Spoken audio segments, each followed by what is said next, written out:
talking about technology and transformation, right? Everyone's talking about AI and automation. Absolutely. From your perspective, how is AI reshaping learning design and delivery inside large organizations like, you've also worked in Honda and now in BCS. How is that reshaping happening? Well, I will actually like to share an example. So imagine there's a youngster at home. Call him Mukesh, and this guy is 20 years old, and he is hungry. It's a Saturday afternoon, and this guy orders a pizza. He wants to have a pepperoni pizza. In the afternoon, he orders it from Zomato, and then after 30 minutes, the food is delivered. But to his surprise, he opens the box and finds, it's a cheese masala dosa. Now, this guy, I'm sure, is going to be absolutely upset. He's going to be very upset because he wanted to eat some pizza, but again, it's a dosa. It doesn't mean that he does not like it, but he didn't really want it. Now, unfortunately, when this guy actually calls the customer care says, well, that's all we have. That's all you have to eat, and we do not have anything else. Wow. I'm so sorry. That's all you have to eat. Now, it's a very unfortunate situation. I'm sure we all can see it. Absolutely. Now, this is exactly what's happening in a lot of organizations. Now, I would like to give an example. A lot of times, imagine there's a customer service team, and this customer service team wants their program on communication skills, to be, it should be tailor-made for them. It should be aligned to their requirements, to their needs. But what happens most of the times is that the L&D team members or the learning community inside the organization, they end up delivering a one-size-fits-all solution. Now, they deliver the same program for the customer service, the same program is done for the sales, the same is done for the purchase, but there are so many variables involved. My needs are different, my customers are different, my tasks are different. All those variables are actually thrown out of the window, then these solutions are delivered. But today, I understand there are organizations, and I'm very privileged to have worked with organizations in the past who understand that this approach no longer works. There cannot be a one-size-fits-all approach or a solution. And they try to create those personalized learning journeys for their employees. So, and those personalized learning journeys take into consideration all the variables that I just talked about.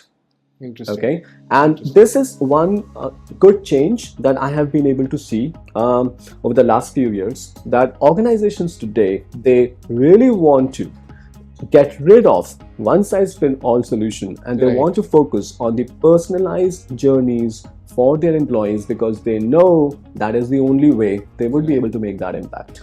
It's not just delivering a program that matters. It should be done the right way. True.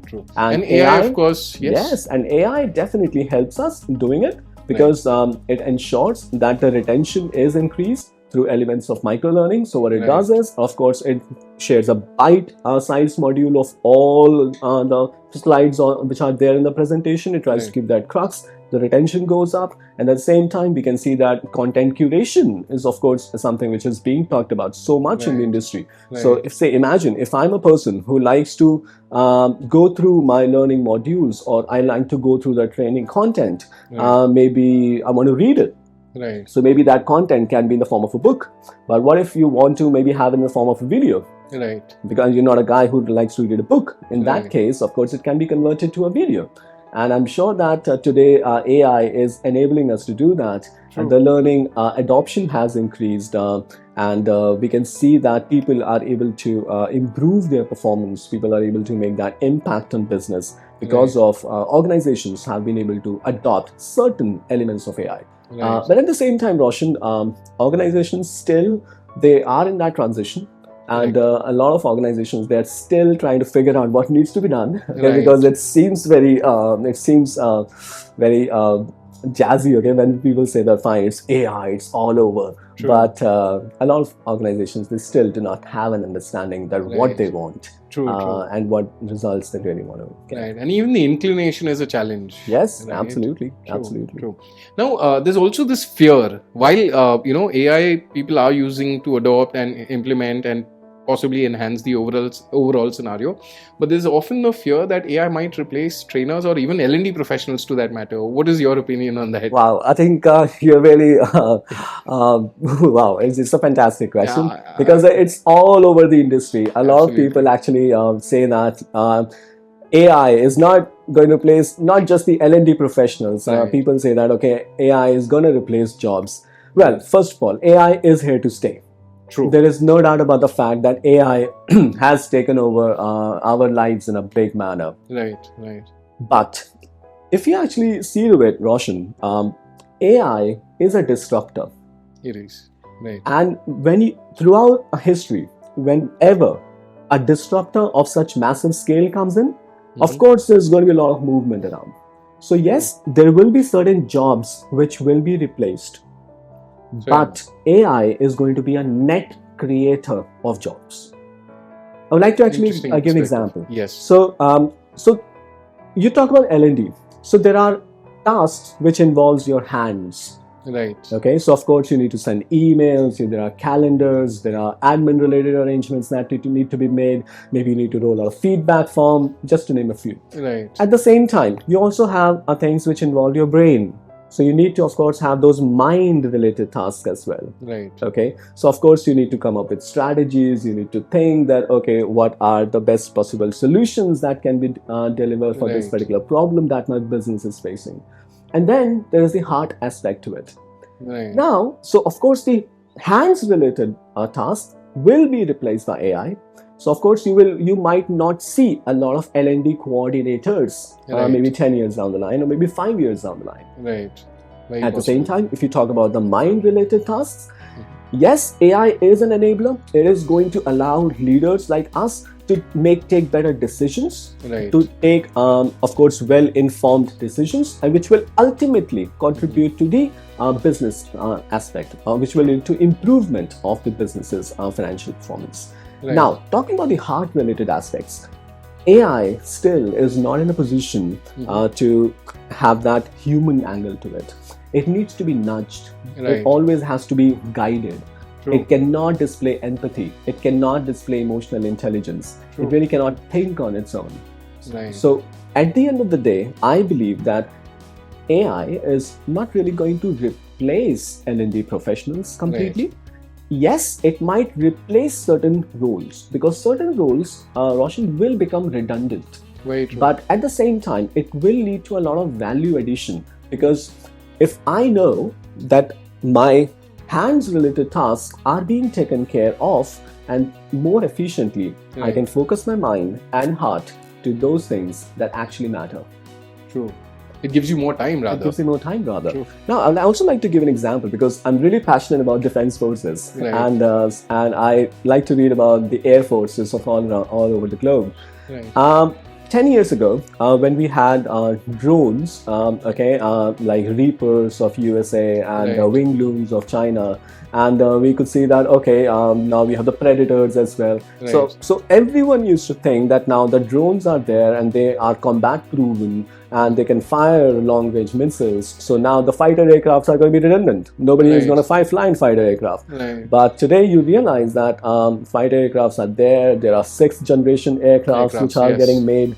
True. And they will be there, I think, for the next 50 years. Absolutely. And whenever there is any conflict, of course, you have the drones and the manned aircrafts. They team together and they try to do those tasks. True. So maybe in future, Roshan, you might have maybe an L&D, you have an instructor. Right. There is a robot inside a classroom, and that robot, of course, tries to help you with those tasks. and ensure that the people are taken care of. Right. But again, it's an enabler. It's like a support. It's a tag team match. It's not a singles match. True. And I think that's very much a possibility where a robot might actually stand up in the classroom and train. Absolutely. And at the same time, even assess people's reactions, facial. So much. There's no end to it. Yeah. The future is crazy. The future is absolutely crazy. And I'm very excited about it. I think pretty much like in the movies that we've seen while growing up. Absolutely. And why not? Why not? I think that is the natural trajectory of learning. Right. Because I think learning has evolved over the years. And in future, I should not be surprised. You should not be surprised. Absolutely. It is a robot reading human emotions, body language, and maybe letting me know that, okay, I need to focus on which participant. Absolutely. Okay. True. So again, future. So it's definitely a collaborator, not a threat. Yes, it is not a threat. Yeah. See, it is not a threat if I have my eyes and ears open to it. Right. But if I'm not willing to change, so if I'm just willing to do the hands-related stuff, and I'm very happy doing it, then you're definitely I'm in trouble. Then I'm in trouble. But if I have my eyes and ears open and I know that yes, I can leverage this technology and it's really not a threat, then the sky's the limit. Absolutely. True.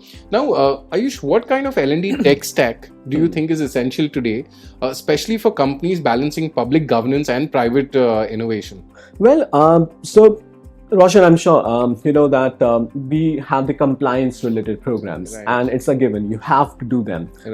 There's no running away from that. True. Okay. Now, at the same time, we also have programs which are there, which are meant to deliver those cutting edge learning solutions for our employees. I believe LMS always is going to be there. The learning management systems, the traditional systems are always going to be there. But the biggest problem of a traditional LMS system is that it really cannot adapt as per the requirements of your participants. So if there is a module that has been assigned on an LMS, okay, so you and I will of course do it the same way. Right. Now I see when you talk about the L&D stack, a lot of organizations that I also work with, they're adding LXPs to it. Okay, so they're adding learning experience platforms to it. And there are so many great platforms that are there in the market, and what they are able to create those personalized learning journeys that I just talked about. Also, they're intelligent. They can adapt on the go as well. What they can do is that, okay, because there are so many variables involved, okay, there are the variables in terms of departments, in terms of tenure, how much time you have spent in your current role, what are your ratings, your potential, your assessment scores, so many variables, okay, and those variables keep on changing. Okay, and learning experience platforms that I just talked about, of course, they're intelligent enough and they can adapt on the go as well. So the L&D stack that you just talked about needs to have a healthy mix, okay, of a traditional LMS system, and then you also need to have LXPs to it as well. Absolutely.